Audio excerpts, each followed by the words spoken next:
uyu munsi ahahise niki cyabaye uyu munsi mu mateka. Kurikirana ahahise mu mateka.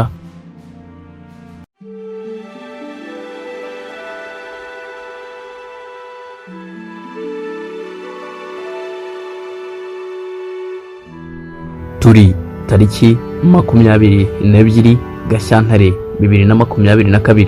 Uyu munsi ni umunsi wa 53 w'umwaka wa 2022.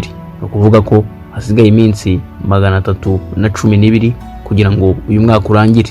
Tariki ngiyi mu mwaka wa 1349 abayahudi babaga mu mujyi wa Zurich mu gihugu cy'Ubusuwisi barirukanwe. Mu mwaka wa 1613 Mikhail Romanov yagizwe Tsar w'Uburusiya. Tsar ni nko kuvuga umwami w'abami. Mu mwaka wa 1797 habaye intambara ya nyuma yagabwe na Napoleon ku Bwongereza, ibera kuri uyu munsi mu gace ka Pays de Galles. Mu mwaka wa 1819 Espagne yagurishije agace ka Florida kuri Leta Zunze Ubumwe za Amerika.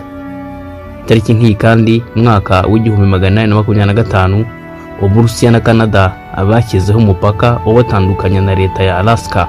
Mu mwaka wa 1865 ku itariki nk'iyi ingabo zari zishyize hamwe muri Amerika muri Guerre de Sécession, intambara yahuzaga amajyaruguru ya Amerika ndetse n'amajyepfo. Ingabo z'amajyaruguru zafashe agace ka Wellington kari muri Carolina y'amajyaruguru.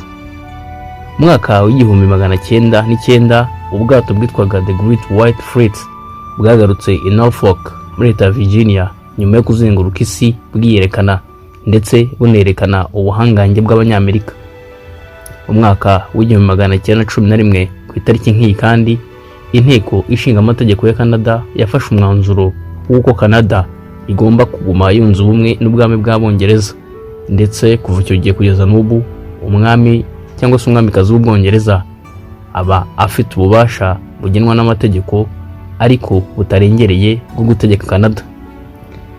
Tariki nk'iyi kandi mu mwaka wa 1926 Papa Pius wategekaga Kiliziya Gatolika yanze ubufasha bwari bwatanzwe na leta ya Mussolini kuri leta ya Vatican. Tariki nk'iyi mu mwaka wa 1932 ishyaka ry'Abanazi ryemeje Adolf Hitler nk'umukandida ku mwanya wa perezida w'Ubudage, dore ko nyuma y'intambara ya mbere y'isi Abadage bahise bashyiraho icyo bise Weimar Republic. Tariki nk'iyi kandi mu mwaka wa 1935 ingendo z'indege zanyuraga hejuru ya White House zarahagaritswe kugeza na magingo n'ubu, ariko impamvu yatanzwe mu mwaka wa 1935 nuko izo ndege zabangamiraga ibitotsi bya perezida Roosevelt wategekaga Leta Zunze Ubumwe za Amerika. Mu mwaka wa 1942 ku itariki nk'iyi perezida Roosevelt w'Abanyamerika yategetse General Douglas MacArthur kuva muri Philippines nyuma yo gutsindwa n'Abayapani. Icyo gihe General Douglas MacArthur yari hafi gufatwa n'umwanzi, byari kuba ari igisebo kuri Leta Zunze Ubumwe za Amerika. Tariki nk'iyi kandi mu mwaka wa 1952 ingabo z'Ubufaransa zavuye mu gace ka Hornby muri Indochina mu ntambara barimo na Vietnam yashakaga ubwigenge.